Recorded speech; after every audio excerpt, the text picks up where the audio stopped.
Maybe you're starting to think, Holly, what else is there to do but running as a runner? Erks! Hold up. Let's dive a little deeper. That could be a whole other episode. Welcome everyone to Run Girl Radio. I'm Holly Dickinson, founder of Excel Strength and Conditioning, where we coach and empower female runners just like you across the world, making you faster, more knowledgeable, and set for a lifetime of injury-free running. Each week, I will be bringing you impactful information, creative solutions, and juicy running tips to get you one stride closer to your highest running self. Knowing that when curious and strong women are equipped with on-topic information and innovative solutions, there is no stopping us.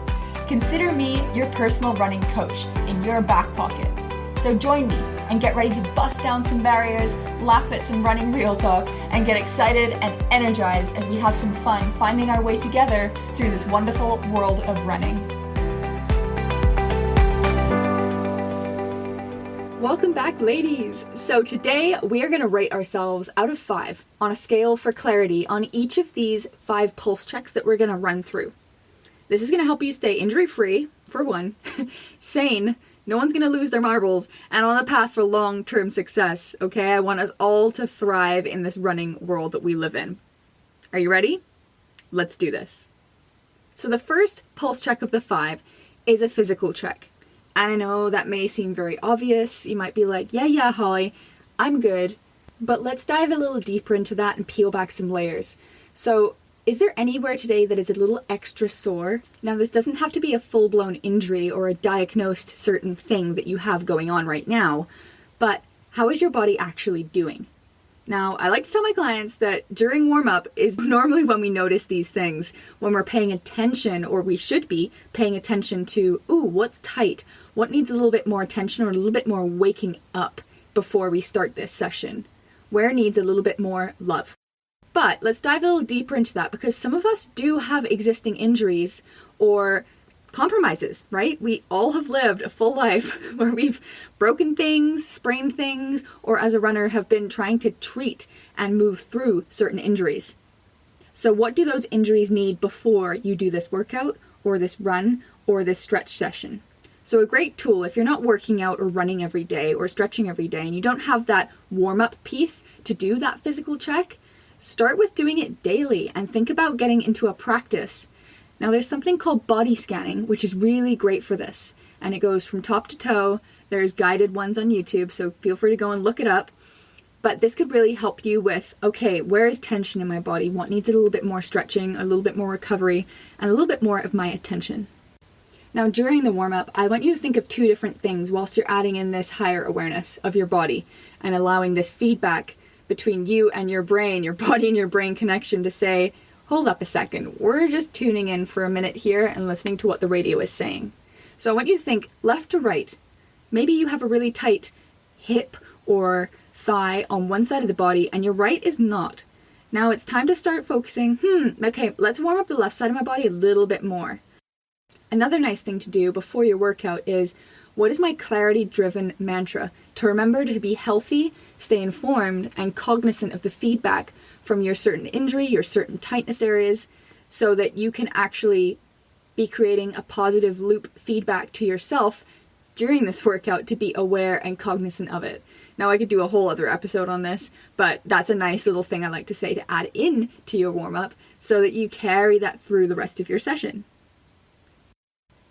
Now that was number 1 on the pulse check list of 5. Number 2 is balanced training. Is my training balanced?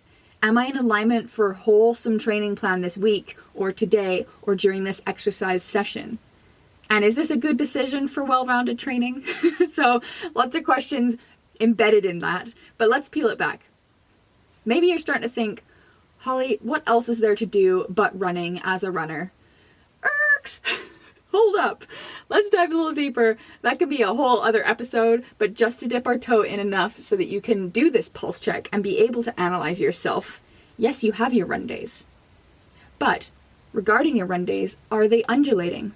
Are they going up and down in intensity? Are they changing or morphing as you're programming your progress? Or do you have different focuses for your runs? Are you in different locations for your runs? Or are you doing the same route and the same distance over and over and over again? I know I've been guilty of that because it's right outside my door, nice and easy to run around the golf course. But sometimes when we do that too much, I get a lot of trail running in, not necessarily road, not necessarily track, and I'm kind of tunnel visioning my runs into just one stereotypical run of the same distance, even the same route that I run. I always run clockwise around it. I don't know why. But again, it could be that shift of, maybe I'll go this way today. So again, analyze your run. Is this what it needs to look like? Or is there an imbalance in your run regarding what you actually want to get out of it? So resistance training. Also making sure that there's an activity specific, focusing on the muscles and the energy systems that you need to challenge right now for your certain type of running. And yes, I could dive way deep into this and kind of explain more of what muscles we should be working and how we should be working out specifically for our run. That will come down the road, and I want to have you guys really informed on all of that. But just think about your strength training sessions and make sure the activity is very specific and focused on the muscles and the energy systems that you need to challenge for your running. Is your balanced training also including mobility and stretches? Am I just doing these stretches and mobility training that my body needs based on my own imbalances? So a great example of this is that we all love, or at least I do, love to do hot yoga classes. Especially in the wintertime when it's freezing cold here in Canada.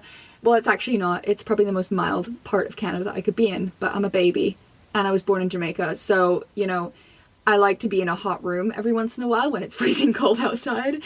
But segueing back, to be honest, hot yoga is a whole lot of back bends, or it can be, and a lot of holds in positions where my body just doesn't love it sometimes and I leave really sore. So I'd actually instead benefit way more from hip and thoracic mobility because my back doesn't love some of the movements and the bends. And actually I try and avoid those moves in the virtual classes. But if we don't know what those are that are causing us to be so tight or weakening certain areas, then we're left just feeling sore. So is the stretching routine or the mobility that you have in place actually targeting your specific needs and imbalances for how you want to be improving your running? That I'll leave with you. Another important aspect of balanced training is, do I have self-care or active rest days included in my training?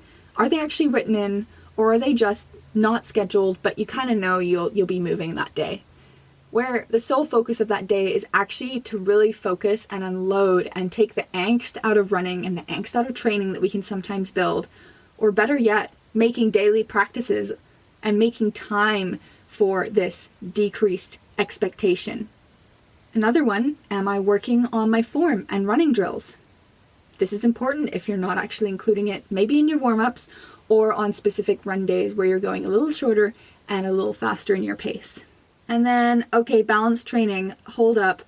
When the heck was the last time I tested myself and checked in on my improvements? Or checked in with a race or a timed trial? Or if you're not competitive right now, a comprehensive fitness test to check in on your running ability to make sure you're healthy and heading in a run for fun, run for life, injury-free direction. And then yes, we have days of self-care, active rest, and less training. But when was my last week of a deload in training? Which is basically where there's a reduction in training, allowing for your body to recharge, gain those adaptions from training that you've put in hard work for, and physically rest before starting a new phase or an increased training challenge. Hugely important, especially if you're working towards a goal, to have that week of complete deload. So that was balanced training, number 2. So number 3 is an emotional and energy check-in. So this is the quote-unquote stress test. How stressed are we feeling? I mean, stress is such a negative connotation these days, so I like to talk about it in emotion and in energy, and how well we're dealing with it is the stress. So is my cup full enough to do my basic required needs today, and can I also add in my training and stay on top of it? So as I mentioned, the emotional self-care or rest day we had mentioned in the previous topic, or daily habitual practices to slow the F down are super important. Because sometimes running and training is very easy to slip into that obsessive or into that unhealthy overtraining pattern of, or negative self-talk even. We can get into that if we're not doing enough of the training, or we don't feel like we're chasing that expectation of where we want to be. A question to ask yourself is, can I show up today or this week with this training schedule or this fitness plan that I'm looking at and have made for myself this week, and still show up for myself, my family, my work, and anything else of importance that's on that high priority list of things that should be super important for us? And then, will this training be filling my cup, or will it be the last drip leaving my cup without anything left in the tank? And guess what, you guys? Higher intensity runs and workouts are actually good stress for our body. It's called eustress versus de-stress. But if our body is stressed out all day, or we're running around like a headless chicken trying to get everything else done, it's actually adding in a harder session that is bad on the adrenals, or it's really stressful for the adrenals, and it becomes the bad stress that we don't want. Number 4 on the pulse check priorities is nutritional check-in. Is my body fueled? Am I running fasted? Some people need to do this. I have a really good friend that in high school we played basketball, and she couldn't eat like 3 hours before the game. I'm like, I'd be passed out if I was doing that. But for her, that was what her body needed, and she knew how to fuel it properly for her games. Some people can't imagine doing this fasted, can't imagine running or training fasted, but some of us run so early in the morning, and I give kudos to you. I'm not one of those people, but you can't possibly wake up 2 more hours earlier than that to eat, be fueled, and go for your run. So is this the right choice for your body? Another question regarding a nutritional check-in is, am I hopped up on caffeine just to get the energy to do this run or this workout? Are my adrenals not being drained, but rather supported with my choices? So super important to kind of have that pulse check-in. If you're reaching for the coffee cup because you're needing that coffee just to be able to put your shoes on to go out for a run, maybe that's not what we need today. This is a good check-in to have. Another question underneath this nutritional check-in is, what has my food profile looked like this week? Has it been nutritionally dense? Has it been full of good choices? Has it been when you needed food, you've been fueling yourself?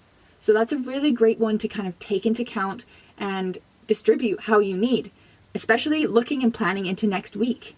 Maybe you need to meal prep a little bit better, or have things on hand so that you can actually be stepping into that best nutritional self for you as a runner and as a person that's challenging their body daily. Another nutritional check-in is, am I eating for immunity? So like I said before, we are in a bit of stress when we are challenging our body, especially if it's a harder run or a harder workout. We're putting ourselves into a state where we need to do a lot of recovery to get back to homeostasis, or that balanced state.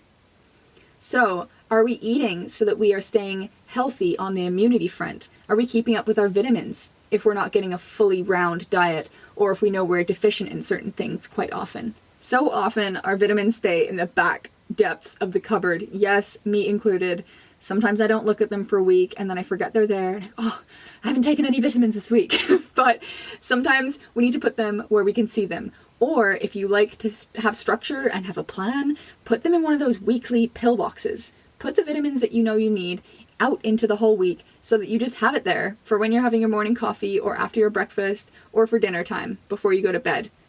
And then another big nutritional check-in, ladies, is making sure that we're doing this run for the right purposes. Now, diving a bit deeper into that, we're not punishing ourselves with exercise because of a certain food we ate, or a bunch of wine that we had the other night, or because we didn't do it all last week because we were on our period. I can't tell you how common this is between all of us women. It's so ridiculously common. So try and start to reframe or notice when this languaging is going on in your head of that nutritional check-in, because daily, if we can habitualize this into our patterns, it's going to make us so much healthier with not punishing our bodies, ladies, not punishing them, but gifting them. The 5th pulse check, you guys, is, am I on track? Or am I blowing in the wind? What is my direction, or what is your goal? Are you going with what you should be doing? And this is a very common one, what we should be doing, or what we want to be doing. A lot of us fall into that want. We all have our favorite workouts, and we all generally trend back to doing the same run routes that we really enjoy, or distances even that we enjoy the most.